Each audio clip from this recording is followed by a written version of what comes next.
Welcome back, everybody. Today we're going on a deep dive into a topic that's reshaping the very core of education. Right. The shift from like traditional, book-centered learning Yeah. to these technology-driven approaches.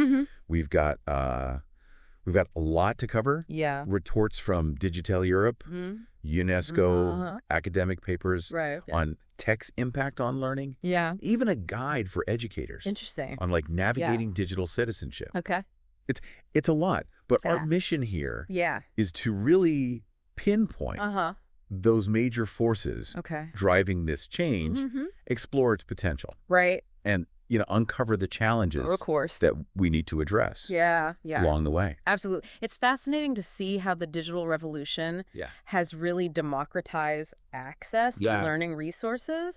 And this is particularly impactful for underserved communities who might have been limited before by geography or socioeconomic factors. Yeah. Think about mobile technology. Okay. Something as simple as a smartphone can become a personalized learning hub. Wow. Offering this like flexibility and accessibility we could only dream of a few decades ago. You're so right. It's a total contrast to back then. It is. And one of the sources, from books to bytes, a learning revolution for the poor, brought up this point that really hit me. Yeah. A study actually found that students using free open source digital materials sometimes outperformed using those like pricey traditional textbooks. That's interesting. It makes you question that whole idea that cost equals quality when it comes to education materials. Certainly. You know what I mean? Yeah, it's a key insight. And it speaks to this potential for technology to kind of disrupt those traditional models. Right. You know? Yeah.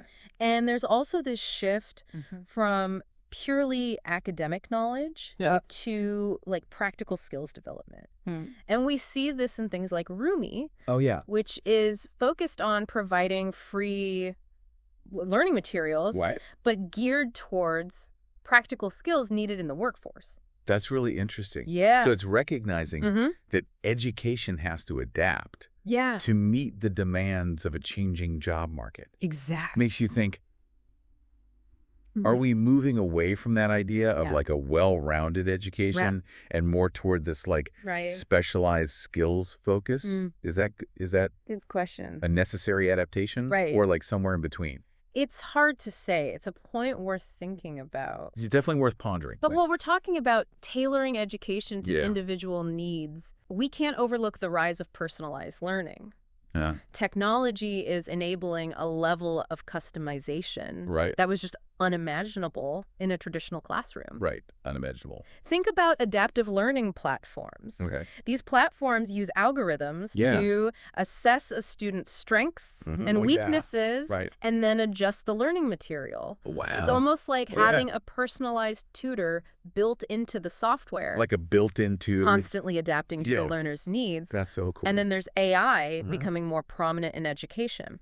Imagine a virtual teaching assistant. Wow. Available 24/7 to answer questions and provide support. Yeah. It's a level of individual attention that would be impossible with just human teachers. It's amazing how far we've come.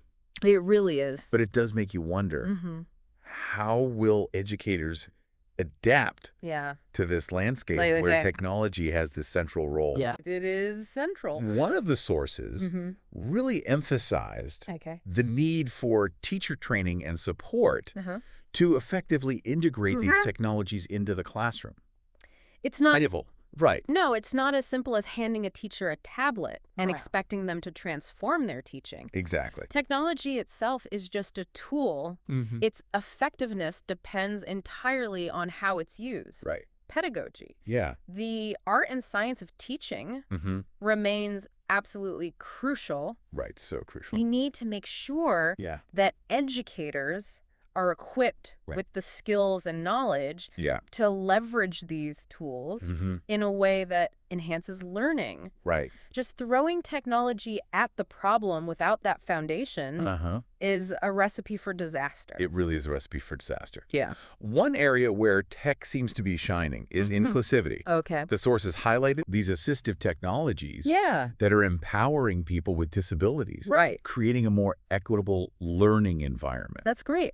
Like screen reading software can make content accessible to visually impaired students. Exactly. Or speech recognition apps can help those with limited mobility. It's incredible. It's powerful to see tech breaking down those barriers. Definitely. And creating a more inclusive experience. It's a testament to its power. It is. To break down those barriers. Yeah, for everyone. And there's this growing awareness of the importance of digital citizenship. Okay.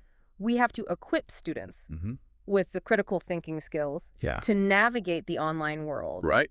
Safely and responsibly. Safely and responsibly, yeah. It's not enough to just give access to technology. Right. We need to empower them to use it ethically and responsibly. Yeah. It's like giving someone a powerful car. Exactly. You want to make sure they know how to drive it before letting them loose on the road. Exactly. And speaking of navigating that digital world, one source emphasized media literacy. Okay. Not just consuming content, but like critically analyzing it, understanding the motivations behind it. The motivations, It's so important, especially in a world where misinformation spreads like wildfire. Right. Students need to be able to tell fact from fiction. Absolutely. Identify bias.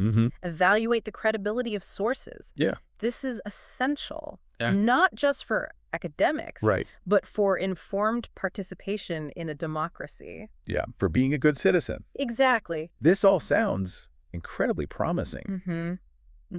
But are there downsides? That's a good question. To this rapid integration of tech in education? Right. We can't just blindly embrace the new.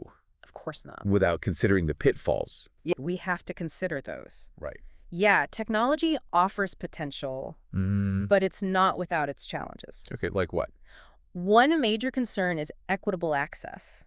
Not everyone has equal access to technology or the skills to use it effectively. The skills, yeah. We need to be mindful of this digital divide. Yeah. And work to bridge that gap. The digital divide, right. So that all students can benefit from these advancements. Yeah. The 2023 GEM report highlighted these deep divides in access, especially among disadvantaged groups. Right. They often have fewer devices, less reliable internet, fewer resources at home. It's a tough issue. It is. It's complex. It's multifaceted. Yeah. And then there's data privacy and security. Right, especially with kids. Especially with children, Yeah, one study found that 89% of educational tech products didn't adequately address privacy risks. That's a huge number.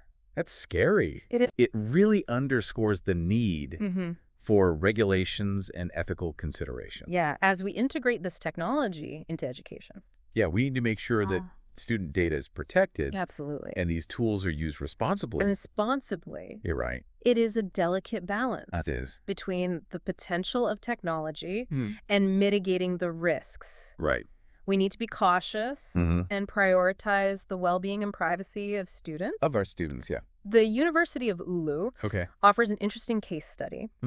They highlight this emphasis on knowledge-driven learning, hands-on application, and independent learning, but within a supportive environment. Okay. They even mention specific technologies. Really? Like Git for collaborative coding. That's cool. It's a practical approach. Yeah. To incorporating technology. It's encouraging to see that. It is encouraging. You know, institutions like that paving the way. Yeah, showing that it's possible. Showing that it's possible, yeah. To embrace technology, right. But stay true to those pedagogical principles. It's not about throwing gadgets. It's not. No. It's about strategically using it to enhance teaching and learning. It's a reminder that tech should serve pedagogy. It should. Not the other way around. Absolutely. Right. The goal is to foster those deep, meaningful learning experiences. Yeah. And technology should be a tool It's a tool. To facilitate that. It's a tool, yeah. Not the end goal in itself. Right. So it seems like there's a lot to consider here. There is. Both the exciting possibilities and the challenges we got to address. We do. So let's delve deeper Okay. into this whole books to bytes transition in the next part of our deep dive. Sounds good. We'll explore specific examples of how tech is revolutionizing education, particularly for underserved communities. Yeah, that'll be interesting. Stay tuned. Picking up where we left off, let's look at how this shift to bytes is actually playing out. Yeah, in the real world. We touched on Rumi earlier. Right. Their work is a prime example of how technology can address those educational needs in underserved communities. So from what I understand, they provide free access They do. to these high-quality learning resources. But what makes their approach unique?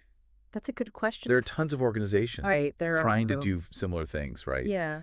But I think it's their laser focus on practical, applicable skills. They recognize that growing global skills gap and are actively trying to bridge it. So it's not your content really centers around things like life skills, career development, job-specific training. So it's not just traditional academic subjects anymore. Not just that, no. About equipping learners with the skills they need to thrive in this modern economy. In the modern economy. That's a huge shift. It is a significant shift. And they've been smart about their delivery methods too. Right. They've embraced microlearning. Breaking down information into those bite-sized modules that are easy to consume on mobile devices. Exactly. Think about it. Yeah. You're way more likely to watch a 5-minute video on your phone than sit and read a whole chapter of textbook. Our attention spans are definitely different now. They're evolving. But are these short bursts effective? That's the question, isn't it? Yeah. Does something get lost? Does something get lost, yeah. When we move away from in-depth study?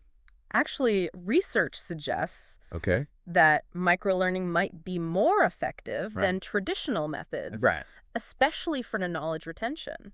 It caters to how we consume information now and lets learners revisit concepts easily. So Rumi's approach seems to be capitalizing on that, making learning more accessible and engaging for a wider audience. It's like they're meeting learners where they are, both in the type of content and how it's delivered. And that partnership with mobile operators to deliver content free of beta charges. That's huge. That's a game changer. Especially in regions. Where data costs are a barrier. A major barrier. Their collaboration with Roshan Telecom in Afghanistan is a perfect example. They provide free access to Rumi's resources to Roshan's 6 million subscribers. So they're reaching millions. Millions of learners, who might otherwise be excluded. Potentially. Yeah. It's powerful. It's leveraging existing infrastructure to scale up impact and promote equity, especially for girls and women. Who face the biggest barriers to education. It's inspiring. It is inspiring. To see how tech can break down those barriers. Yeah, and empower people. And empower individuals through education. And it's not just isolated efforts. We're seeing broader initiatives as well. What about organizations like the European Commission has been proactive with their Digital Education Action Plan. They're aiming to make education systems across Europe more suited to the digital age. One aspect I find really interesting is their focus on improving the use of technology for teaching and learning, and not just for students. It shows a recognition that educators need to be empowered with digital tools as well. Yeah, I remember reading about that. They're also emphasizing the development of digital competencies and skills, not just technical skills. Not just the technical. But things like critical thinking, problem solving in a digital environment. It's a more holistic approach. It is more holistic. They're also promoting the use of data analysis to enhance the performance of education system, which is crucial for evidence-based decision-making. What stands out to me is their focus on digital citizenship. Digital citizenship is key. They're promoting online safety, data Privacy, security, even environmental awareness is essential skills. Or essential skills. For young people. For young people in the digital age. It's about empowering learners. It is. To be responsible and ethical. Responsible and ethical, yeah. In the digital world. It's not enough to just teach them how to use the technology. We need to equip them with the critical thinking skills. Right, those critical thinking skills. To navigate this landscape. So it's more than media literacy. It takes it a step further. It encompasses more. Yeah, it includes ethical and social considerations. And in a world with so much misinformation. Exactly, where misinformation and online risks are everywhere. Yeah. This kind of education is so important. We need to foster a generation of digital citizens. Absolutely. Who are not just tech savvy. Not just tech savvy. But also responsible, ethical, and informed. Informed and ethical. We need to go beyond just consuming information. We need to critically evaluate and understand the context. The European Commission is also addressing the gender gap in STEM fields. That's important. They're encouraging educators to use learning technology in conjunction with female role models to inspire more girls to pursue careers in STEM. That's fantastic. It's more diversity in those fields. More diversity, And this early intervention is crucial. It's about breaking down stereotypes and showcasing the amazing contributions that women have made. Right, and continue to make. In STEM. Highlighting those role models. Yeah. Providing girls with the tools and encouragement. Right. We can start to chip away at that imbalance. At the imbalance, and create a more equitable playing field. It's not just about getting more girls into STEM. It's bigger than that. It's about a more inclusive and equitable learning environment for everyone. For everyone. One source argued that a more diverse education system leads to less biased and more inclusive tech solutions. That makes sense. For everyone. If we want technology to benefit all of humanity, we need diverse voices. We need diverse voices. Shaping its development. The more perspectives. Absolutely. The more perspectives, the better. The more innovative and equitable our solutions will be. Diversity breeds creativity. It does. And leads to better outcomes for everyone. It sounds like there are so many positive developments. There are a lot of positive developments. In ed tech. Yeah. But are there areas where we need to be careful? That's a good point. What are some potential drawbacks? We have to be mindful of those. Of this rapid shift towards technology. While the benefits are huge, it's crucial to acknowledge the potential downsides. Like what? One concern is distraction. Okay, distraction. And information overload. Right. With so much information. It's like having a library in your pocket. It is. It's amazing, but it can be overwhelming. Overwhelming for sure. It's important to teach students how to filter that information, identify what's credible, and not get lost in the noise. Not get lost in the digital noise. And then there's screen time and its impact on child development. Right. Some experts argue that excessive screen time can negatively affect attention spans, social skills. Even physical health. It's a valid concern. It is a valid concern. One source mentioned the American Academy of Pediatrics guidelines for screen time. Right. They emphasize balance and moderation. Balance and moderation are key. It's not about demonizing technology. It's about using it responsibly. Right. And making sure it doesn't take over. It's a good reminder that tech isn't a magic bullet. It's not a magic bullet. It's just a tool. It's a tool that can enhance learning. When used thoughtfully. But it's the human element. It is the human element. The teachers, the parents, the community all that will shape education. I completely agree. That human connection is irreplaceable. It is. The technology can enhance learning. It can facilitate. But it can't replace that human interaction. Mentorship guidance. We have to keep that in mind as we navigate this evolving landscape. So we've explored the potential of technology to transform education. Right. But also some valid concerns that come with it. We have to be mindful. Now let's look ahead. Okay, to the future. What skills and competencies will learners need to thrive in this digital world? That's the big question. The job market is changing so fast. It's changing rapidly. How do we prepare students? Yeah, how do we prepare them? For jobs that might not even exist yet. Right, for jobs that don't exist? That is the million-dollar question. The 2023 GEM report stressed the importance of evidence-based decisions. Okay, evidence-based. Educational technology. So we need to move beyond the hype. We do. We can't just buy into the hype. And really focus on... Yeah, what's been proven to work. What actually improves learning? Just because something is new and flashy doesn't mean it's effective. Not at all. We have to be discerning. We need to be smart. And focus on what truly makes a difference. So it's not just about adopting the latest gadget. It's not about the gadgets. It's about being... strategic. Strategic and thoughtful. About how tech is integrated. Integrated into the learning. And it's not just technical skills either. No, it's not just the technical skills. The sources we've looked at highlight critical thinking. Problem solving. Problem solving is huge. Creativity and collaboration as well. These are the skills that machines can't easily replicate. Exactly. The uniquely human skills. Those human skills. That will be valuable. Even more valuable. In a world that relies on automation. It's like we need to nurture those intrinsically human skills. Those human skills. That complement technology. Right. Complement, not compete with. It's about finding that balance. Finding that balance. That synergy. Between human ingenuity and technological advancement. That's it. Being able to analyze information, solve complex problems, think creatively, work effectively with others. That's what will set humans apart.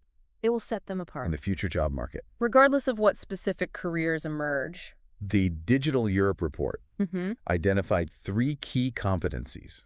Okay, 3 competencies. For the digital age. For this digital age. Digital agility. Digital agility. Media literacy. We've talked about media literacy. And global citizenship. Global citizenship. What exactly does digital agility mean? Digital agility is all about being able to adapt to new tech and tools. Okay, adapt to new tech. Quickly and effectively. So it's not just knowing specific software. It's not just about the software. It's about understanding. It's about a deeper understanding. How technology works. It's how it works. So you can learn new tools quickly. Learn new tools and adapt. It's about having a flexible mindset. It's about that mindset. And a willingness to embrace new ways of working. New ways of working and learning. Being comfortable with change. Comfortable change. And able to learn on the fly. Learning on the fly. So digital agility is about being a lifelong learner. It is about being a lifelong learner. Because tech is always evolving. Technology is always evolving. And today's skills might be gone tomorrow. They might be obsolete. The ability to adapt. To learn new things. To learn new things. Be comfortable with uncertainty. That's key, being comfortable with uncertainty. That's what digital agility is all about. That's digital agility. And what about global citizenship? Global citizenship. How does that fit in? It's about understanding and appreciating different cultures.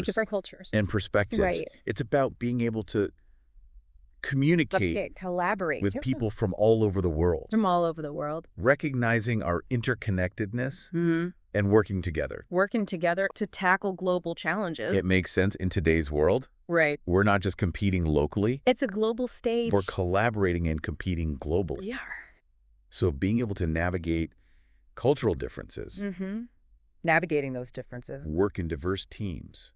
Diverse teams are key. Understanding global issues. Understanding global issues. Communicate across borders. Communicating across borders. These are all essential. They are essential. To the 21st century. Essential skills. It sounds like the University of Oulu is on the right track. They're doing a good job. With their focus on collaborative learning. Collaborative learning. Hands-on experience. Hands-on is so important. And a diverse student body. A diverse student body. They're fostering those skills. They are. That go beyond just tech knowledge. It's more than just technical proficiency. They're teaching students how to think critically. How to think critically. How to use tech for problem solving. For problem solving. And innovation. For innovation. They're preparing students for the future. What are some of the most promising trends? Oh, that's a good question. That you see emerging in education? One trend that I'm really excited about is personalized learning. Personalized learning. Especially those powered by AI. AI-powered personalized learning. Imagine a world where each student has a learning experience designed for them. Tailored to their needs. Tailored to their needs. Strengths and weaknesses. Their weaknesses. It's like having a custom education plan. Wow. A custom plan. For every student. That could be amazing. It could be incredibly powerful. Especially for students. Especially for those who struggle in traditional classrooms. Who don't thrive AI can analyze all that data. It can analyze tons of data. About how students learn. How they learn. And adjust the pace, the content. Adjust the pace. Even the teaching style. The teaching style. To best suit each individual. That's the idea. Making learning more efficient. More efficient. More engaging. More engaging. And more equitable. And more equitable. It sounds like tech has the potential. It does have the potential. To revolutionize education. To truly revolutionize it. But we need to be cautious. We do. We need to be cautious. There are downsides. There are ethical concerns. And that digital divide.